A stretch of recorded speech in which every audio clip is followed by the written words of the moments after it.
I was 12 the year the Doravan came down out of the black to remind Anders Hollow it belonged to somebody. We'd built the settlement on the wrong side of 3 trade lanes, on a lease nobody in the compact registry office had bothered to update in a generation, which meant every few years, somebody with a fleet decided we were theirs to collect from. My father called it rent. The Doravan called it something else, in a language that sounded like gravel falling down a well, but the boots on the ground meant the same thing every time. Over, hand something over, or watch something burn. That morning, I was out past the fence line with Scout, moving the flock down toward the lower pasture before the heat came up. Scout was a Border Collie, black and white, ears like a bat and eyes like a held breath. He didn't run the sheep so much as suggest to them, low and quiet, one look at a time.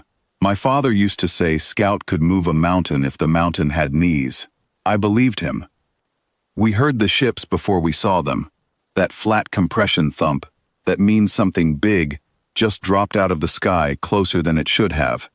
3 landers, Doravan make, ugly and armored, settling into the field like they owned the dirt under it, scorching a black ring into grass my father had spent 6 years coaxing out of that soil.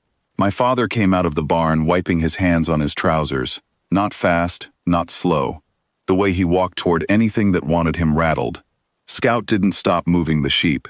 He kept them drifting toward the pen in that unhurried loop of his, like the landers were weather he'd decided not to have an opinion about yet.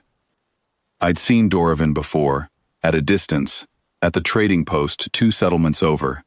Big gray shapes standing at the edges of transactions they weren't part of, letting their presence do the talking. I had never seen this many boots come down at once, and I had never seen my father's face go that particular kind of still, the one he saved for things he couldn't out-argue. The one who climbed out of the lead lander was called Vosh Garon, and by then, even settlements 4 systems over knew the name. 7 feet of plated gray hide, a voice like something dragged over stone, and a reputation for making examples out of places that were slow with tribute. He had a beast on a lead beside him, something built for war, low and wide, all teeth and coiled shoulder, the kind of animal bred so long for violence, it had forgotten how to be calm. It hadn't been calm in years, if the scars on its handler's forearms were any indication. Vosh didn't waste time on threats. He told my father the lease was voided, the settlement was late, and that Anders Hollow would serve as a lesson to the 3 colonies past it that hadn't paid either. He said it flat, the way you'd read a manifest, like the burning of a homestead, was a line item he was simply working through in order. Behind him, 2 junior officers stood at his flanks in matching plate, and one of them was already looking past my father toward the barn and the well and the sheep, with the particular expression of somebody doing inventory on things about to be confiscated, or worse. My father didn't argue. He never argued with people who'd already decided. He just stood there, hands loose at his sides, and let the man talk himself out. I stood a little behind him, close enough to smell the ozone off the lander's still cooling hulls, and watch the war beast instead of the warlord, because even at 12, I understood which one in that yard was actually dangerous. That was when Scout came through the gate with the last of the flock, unhurried, tail low and easy, and walked straight between Vosh Aaron's boots to get the ewes settled into the near pen. I want to be honest about what happened next, because it wasn't dramatic.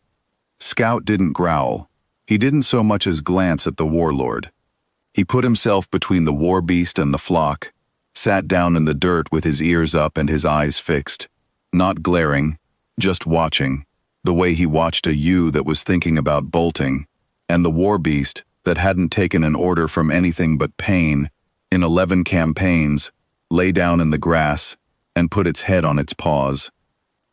Nobody said anything for a while.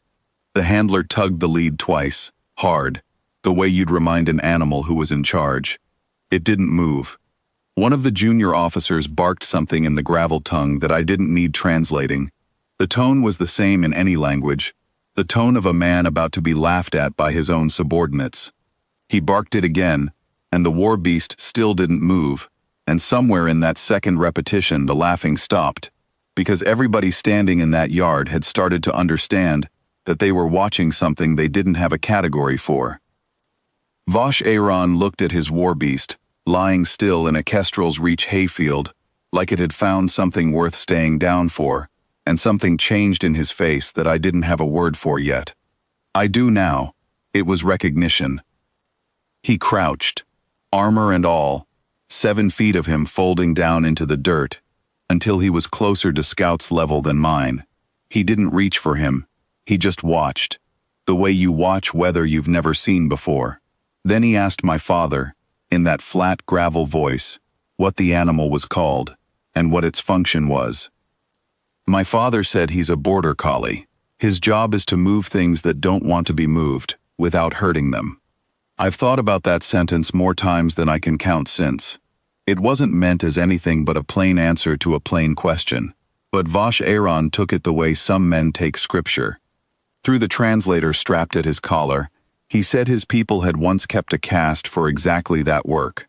The ones who held a line without drawing blood, who moved armies the way a current moves a river, without the river ever knowing it had been redirected. He called it the old discipline, and said his people hadn't produced one in 3 generations, because it couldn't be taught. Only inherited, or found. He asked whether the animal had ever been struck, ever been starved into obedience, ever been shown what happened to sheep that didn't move.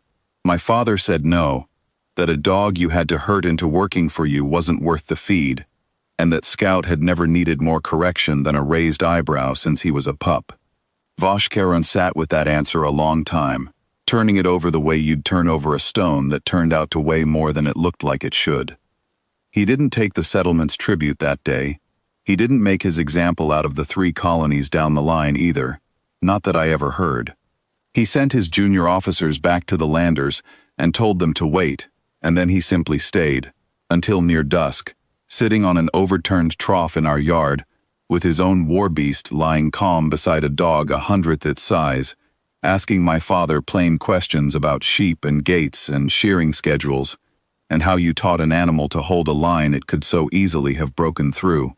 My father answered everyone like it was nothing special. To him, it wasn't. I sat on the fence rail the whole afternoon watching a 7-foot warlord ask my father, with total sincerity, whether a dog could be taught to hold a line against something bigger than sheep, and my father saying he supposed it could, if the something bigger respected the line to begin with. When Vosh Aaron finally left, he left a marker driven into the ground at our gate, Doravan Ironwork, the kind that told every ship in that sector the hollow answered to nobody but itself. It's still there. I checked. The last time I went back, 40 years and a dead father and a dead dog later. Weathered down to a gray stub, but still standing, still doing the only job it was ever given. Scout lived to be 14, which is a good long run for a working dog on a hard world, and he spent most of those years exactly the way he'd spent that morning, moving things that didn't want to be moved, without hurting them, without raising his voice, without ever understanding that he'd talked a warlord out of burning 3 colonies to the ground on an ordinary Tuesday. He never knew what he'd done. He just went back to the sheep. I think about that more than I think about the ships, or the ironwork, or even Vosh Aaron's face in the moment he finally understood he wasn't going to win an argument with a dog that didn't know it was having one. What I remember is the sound afterward, nothing. No engines spinning up in anger, no boots on the porch at midnight, just the flock settling into the lower pasture, and Scout, lying in the shade with his chin on his paws, entirely unimpressed with what he'd just done, because as far as he was concerned, he hadn't done anything at all. He'd just moved the sheep.